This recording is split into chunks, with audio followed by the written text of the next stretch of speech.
Conducting a literature search is an important first step towards gathering evidence about a particular topic or phenomenon of interest.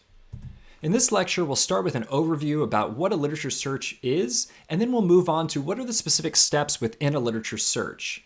And we'll finish up with the literature search example in which I walk through using Google Scholar how to apply keywords or search terms in order to uncover potential sources. So let's start with that overview. So what is a literature search? Well, you can think of a literature search as a process of finding sources related to a phenomenon of interest, where sources include articles, book chapters, and things of that nature that are typically scholarly in nature. Now note here that in this definition, I've put systematic in parentheses because a literature search can be systematic or non-systematic. And what I mean by that is a systematic literature search would be one in which you've tried to find all possible sources. You've really done an exhaustive search process, and this can take quite a bit of time. Often we refer to reaching a point of saturation, meaning that we're not finding any new sources that using different terms and so forth as we go on, and so you reach this point of diminishing returns.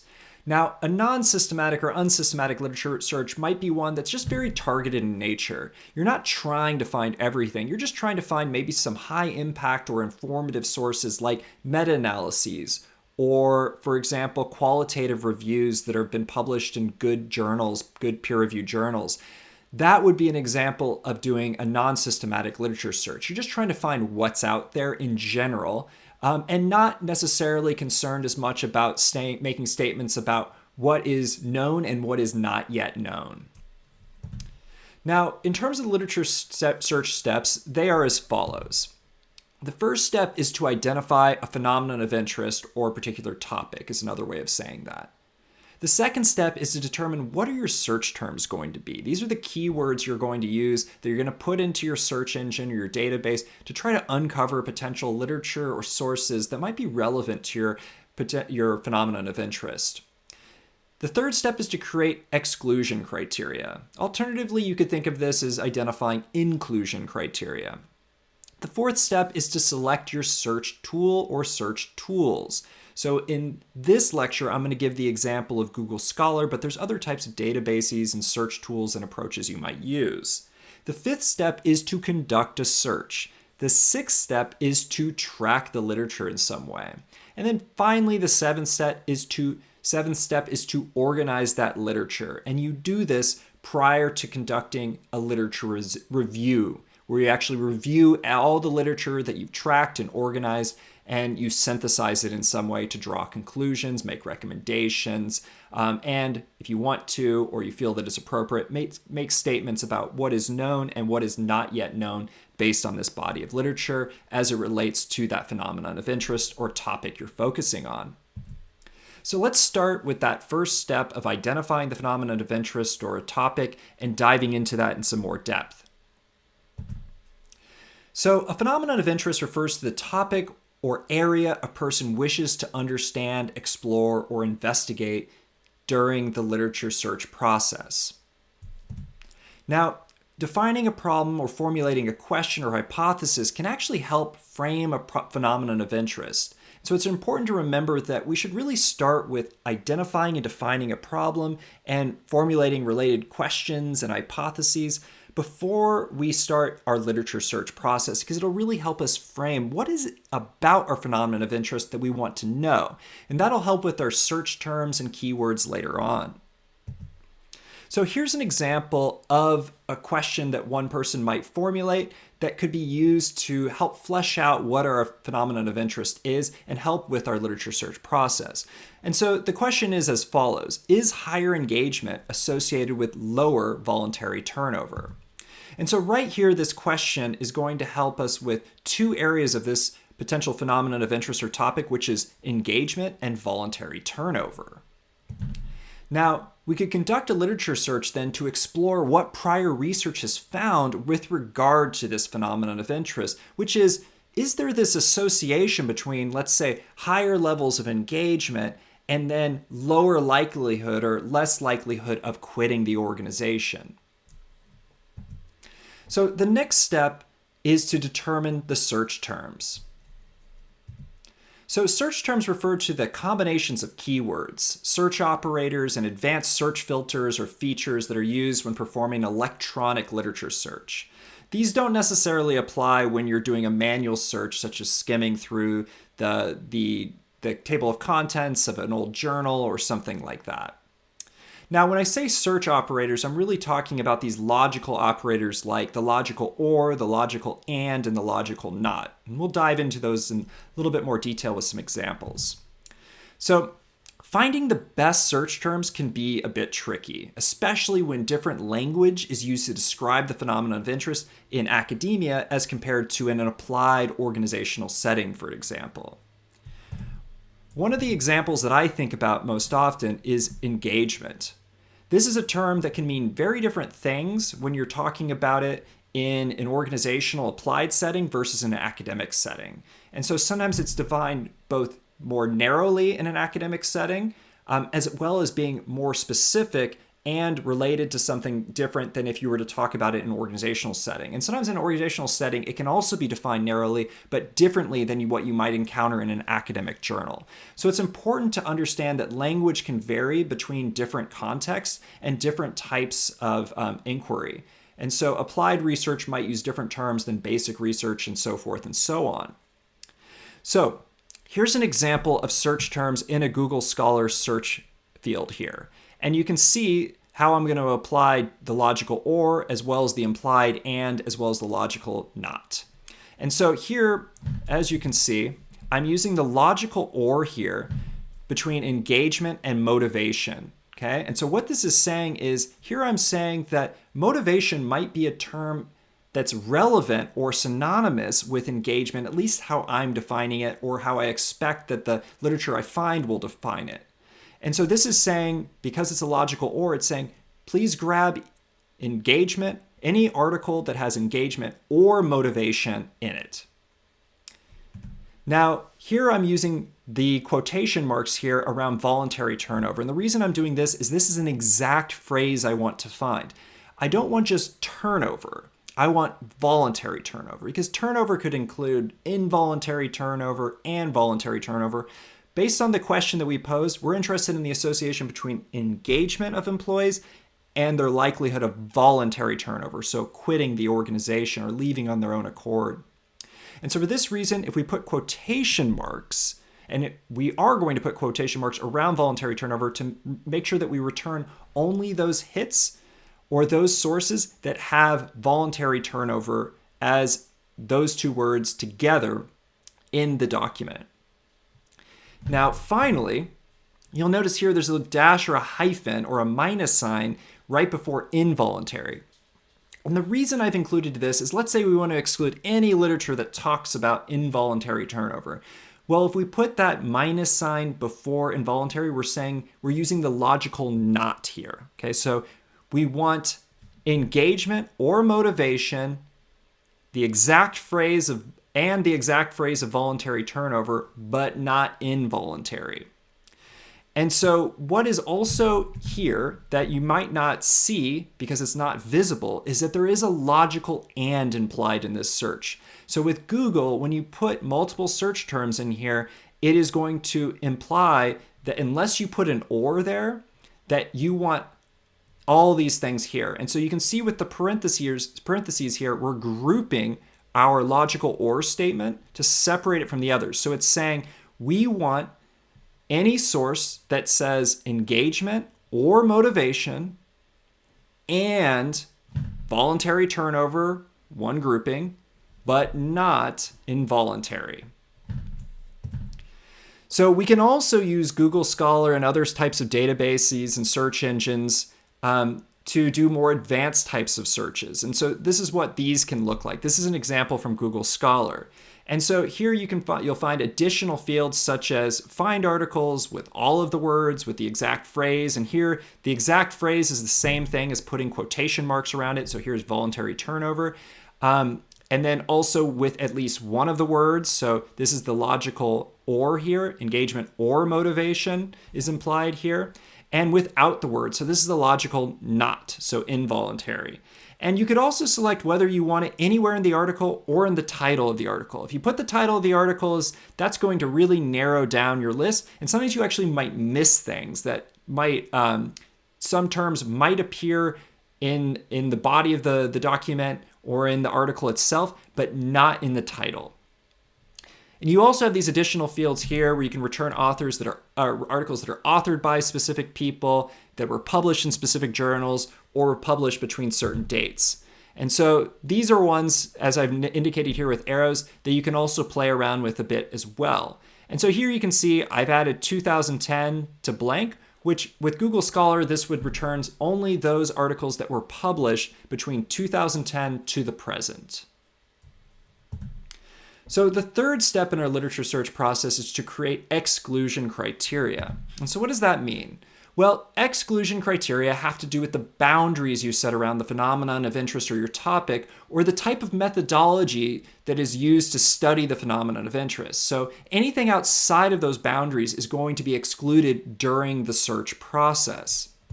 So for example, we might choose to eliminate any search hit that was published before 2000, is not an original research study, was not published in a peer-reviewed journal, sampled study participants from outside of financial services organizations, for example, and so on and so forth. So the list will be very specific to your own phenomenon of interest, your own problem that you're trying to solve, and to the questions that you're trying to answer. So it's important to think critically about what your exclusion criteria are. What are going to be those things that if you find some hit results, or you get some results from your search terms that you've put into your search engine, such as Google Scholar, they return these different articles, what's going to help you sift out the ones that are not directly relevant to helping you solve that problem or answer that question that you wish to? And sometimes it helps to think of these as inclusion criteria instead of exclusion criteria, but that really depends on the person in my experience. So the fourth step in a literature search process is to select the search tool or tools that you wish to use. So commonly used search tools include search engines such as Google Scholar, which I'll be focusing on here today, library databases such as Business Source Premier, conference programs and proceedings. And so this could be an electronic search of a conference program or proceeding that's online, or it could actually be going through the physical conference program book that you got from going to a conference and seeing, did anybody present on anything that seems relevant to my phenomenon of interest? You might also go directly through the library catalog too and use their databases within a specific library and see if they have access to it. Or you might even do a physical search too, as through the library catalog by going to the stacks, especially if maybe your phenomenon has been studied, but it's been decades since it's been studied. And you'd have to go to the stacks and find the original journals that have not yet been converted into electronic format yet. So the fifth step is to conduct the search itself, which is more self-evident when it comes to the literature search process. And so once we've identified the phenomenon of interest, identified our search terms, created our exclusion criteria, and selected one or more search tools, we are ready to conduct the literature search itself. So generally it is wise to track your search hits and the search terms used to avoid finding the same literature again and again over and over, and to avoid using the same combinations of search terms over and over and again and again. Now you may think that you won't forget, but if you're doing this across multiple sessions, you might forget that, oh, wow, you actually did use those search terms on a previous day. And so everything starts to look familiar, or maybe even worse, it doesn't look familiar. And you've already come across these articles or sources multiple times before, but you've just forgotten.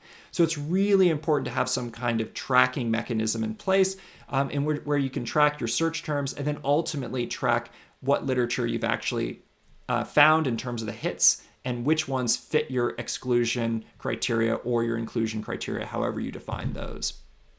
Now, at this stage in the process, again, you want to consider tracking the references, the abstracts, and the search terms of the literature found in the search. And there's different ways that we can do this. So in terms of the sixth step, that's all about tracking the literature. So that's what we're getting into next. So as you begin acquiring literature related to your phenomenon of interest, set up a process for tracking the found literature. And so I recommend creating a spreadsheet to track the following. things like the search terms used, the full reference of that source or that article that you found, including the authors, the title, and the year. And I'll show you a little bit later on in Google Scholar how you can grab that information with relative ease and in a particular style that you'd like, such as APA style, Vancouver, MLA.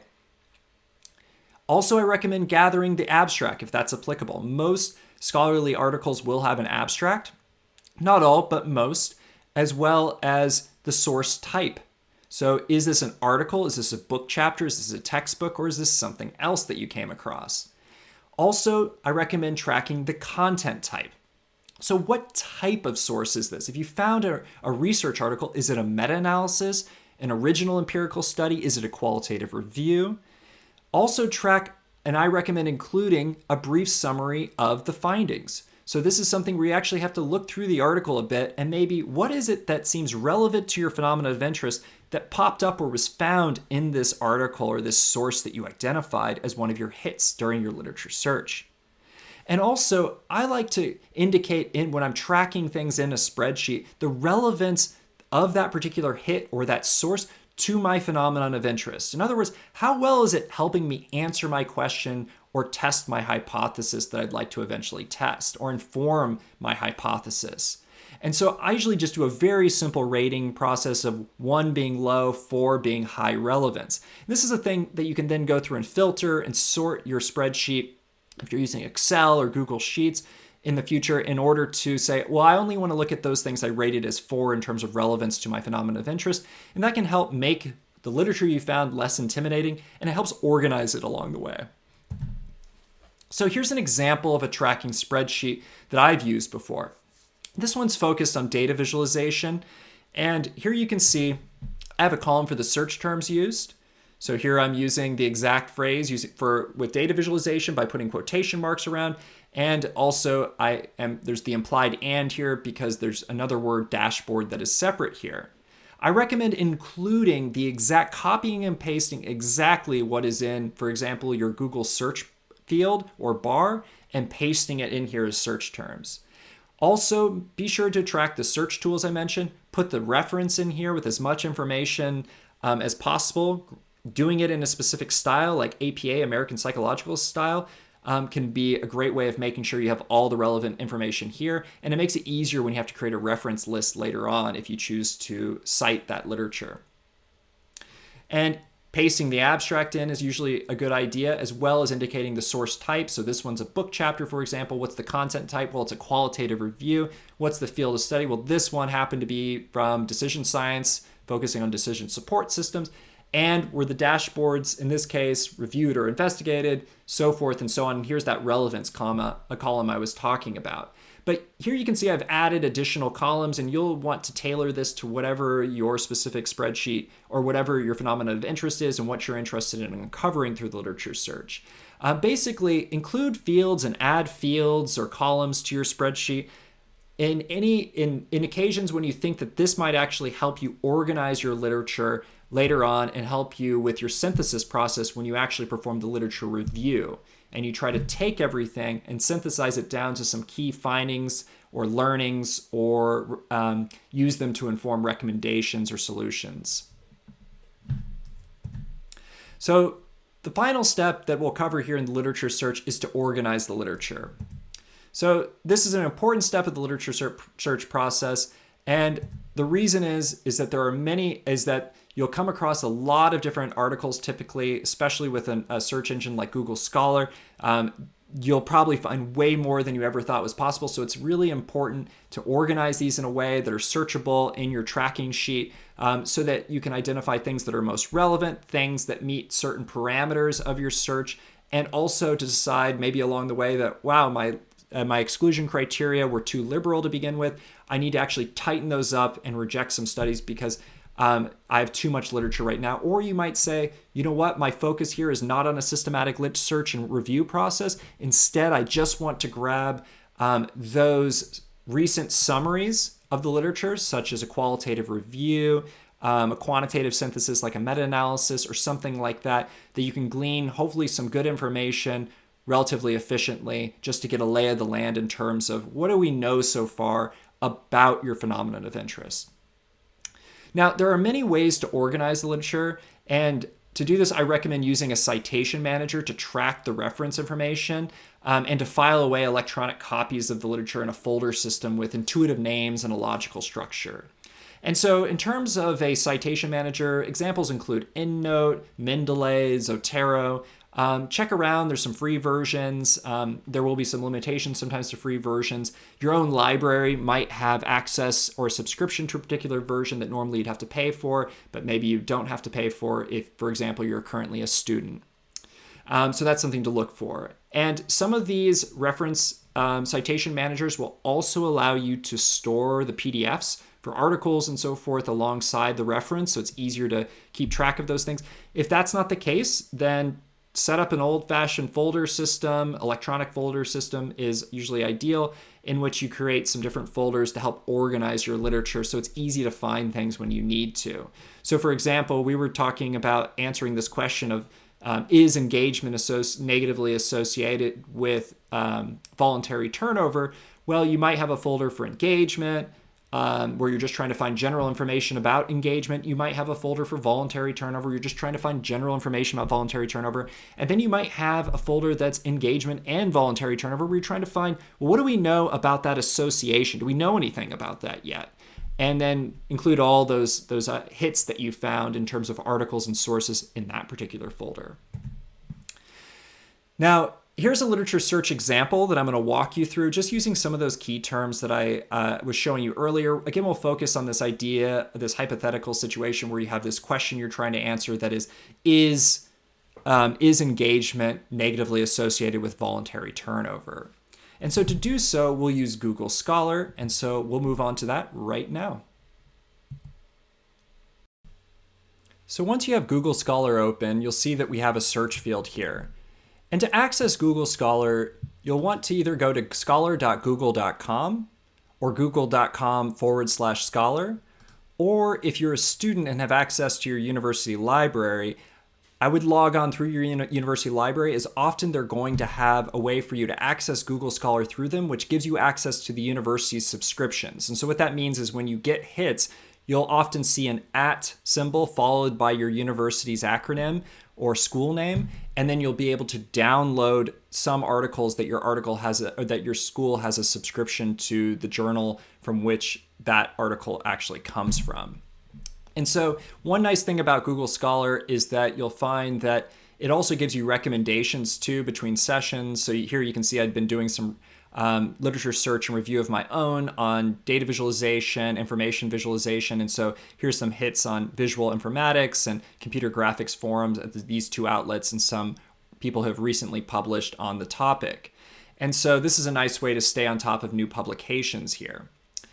Okay, so if we were to just do a standard search here, let's say, again, our question is engagement negatively associated with voluntary turnover? So is employee engagement negatively associated with voluntary turnover, which would mean, do employees with higher levels of engagement tend to have lower levels of voluntary turnover or be less likely to quit, is another way of saying it. Well, let's first just do a simple search where I'm just going to do engagement. Okay. And then I will also include voluntary turnover. Okay. So I'm not going to put any quotation marks around this to get the exact phrase voluntary turnover. And essentially what we have here is three logical and statements: engagement and voluntary and turnover. Okay. So it's going to hopefully return articles that have all three of these words. By default, it'll search the whole article, not just the title. So we click search, and often the searches are you will get a list of hits here, or results as Google calls them. And so you can see that we've got 82,400 results in 0.09 seconds. That's pretty good.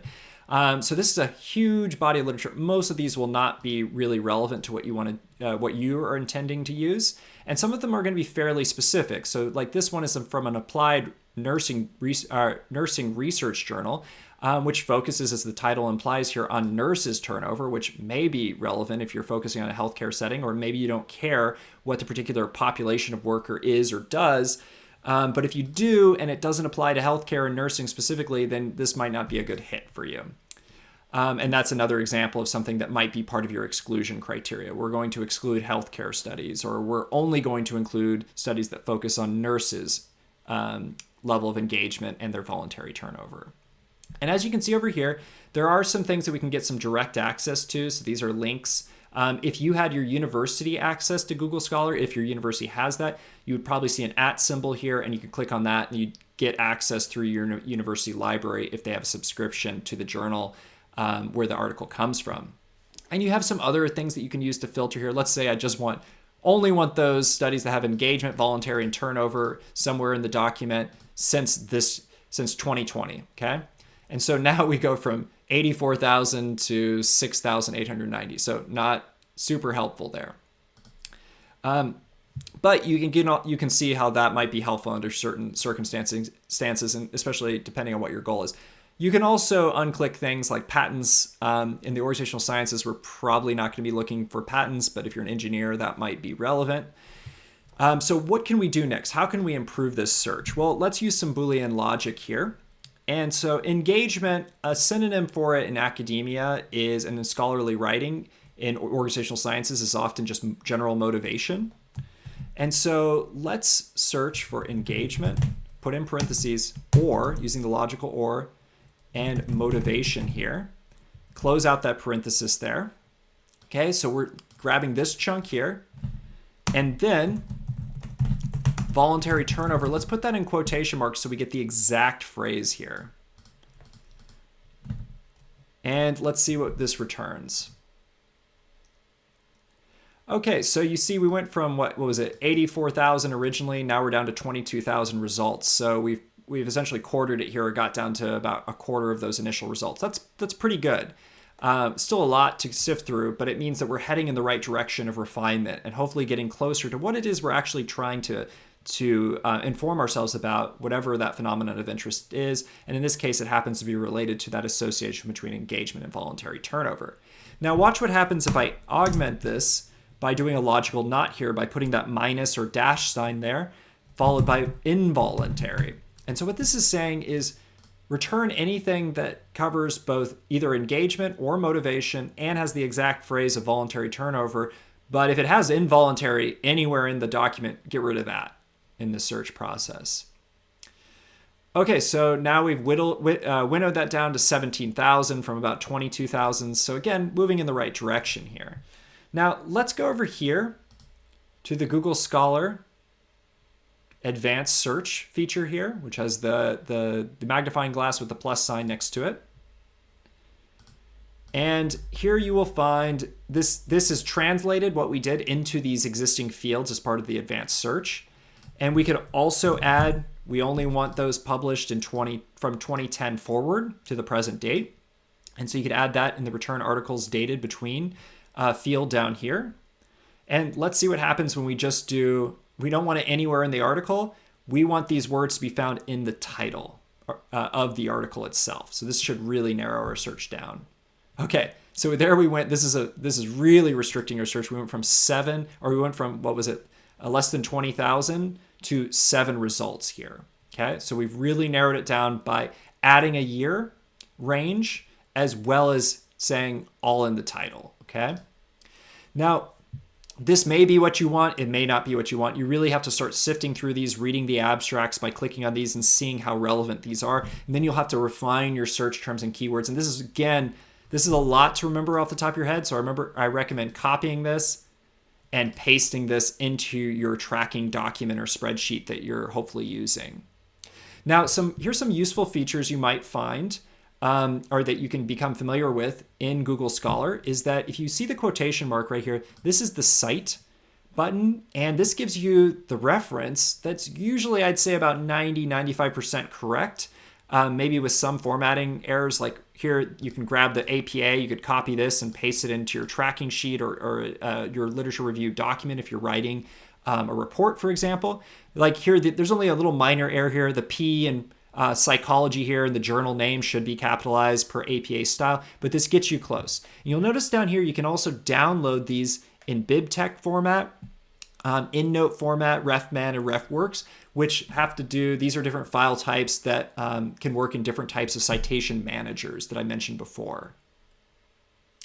And finally, if you go here, there are some settings with Google Scholar where you can restrict languages, library links, which do you want to allow. So this would be if you are a student at a university and want access to their library to get access to articles that you find, that'd be one way to do it.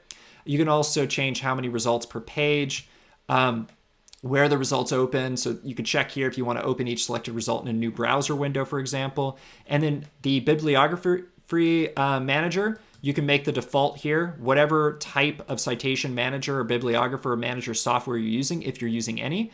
You can click on one of these just so that, like for instance, I tend to use EndNote or BibTeX, depending on what I'm doing. And so I could click on one of these and click Save. And then when I go back here, you'll see also import into BibTeX format. Okay, so in that particular format in terms of using that for a reference or citation manager.